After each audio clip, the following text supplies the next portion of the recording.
There we are, my dear friends. I'm just showing you the great roof of our church, that wonderful medieval structure that was erected sometime in the mid-1400s to cover the building. And of course, it's most wonderfully decorated, isn't it, in a wonderful way by the Victorian artist Charles E. McKemp. And people are always struck when they come in the building by the nature of the beauty of this roof. And it's, to me, more than just a simple covering. Obviously, it's a very beautiful one, but there are elements in it which I find profoundly moving. If you look up into the spandrels, they're the arched bits that you see going up at the end there. You'll find in that final arch before you get to the chancel, the images carved in wood of the cross on one side, and on the other side the nails of the cross. And then in the spandrels at the back, we have other instruments of the Passion on one side, and then on the other side we have the names of Jesus and Mary.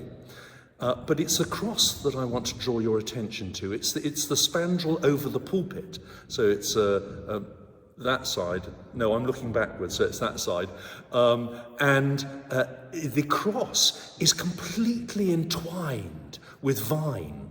And that talks to us, I think, of the wondrous nature of our faith and the fullness of life, the richness and the abundance of life, which is found through following Jesus Christ, and the way in which, through giving himself on the cross, he draws us just to that sort of life.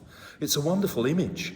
Do come in and have a look at it. You may never have noticed it before, but I find it profoundly moving.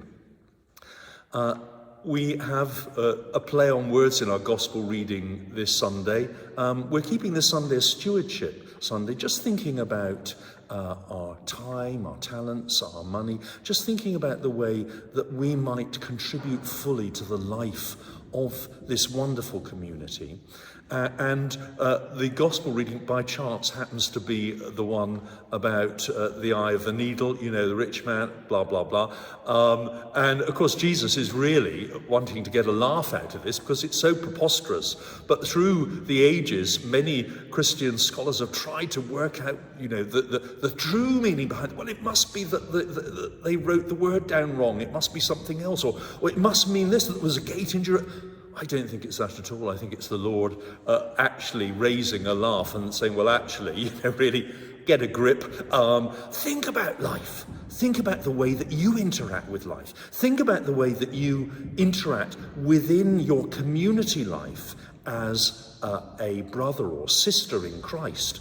Because ultimately, our calling, our Christian calling, is to know the vocation of God's love and pull of God's love within our lives, and then to make the very best of that vocation in the way that we enable the church to reach out and touch other people's lives. And when I say the church, I don't mean the institutional church per se, although we do have institutional church, and that has been the case ever since the beginning, and that's necessary, but it's also at a more local and personal level, the way that we engage with our community, the way we engage with each other. And what I really would appreciate people just considering over this weekend is just what you think you might be able to bring to this church, or perhaps you can bring more of to this church. Your gifts, your talents, your time, your money, all these things count.